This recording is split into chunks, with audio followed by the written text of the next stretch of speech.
වැඩට ගියේ පුතේ? වැඩට ගියා?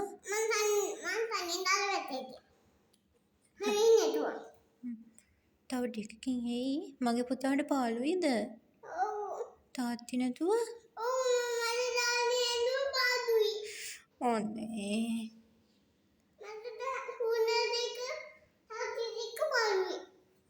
තාත්ති මොනවා හරි අරගෙන එයි මගේ පුතාට.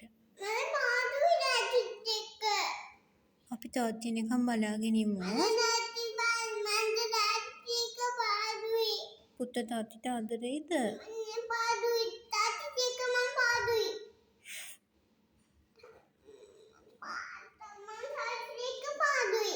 ඔයා තාත්තිට ආදරෙයිද?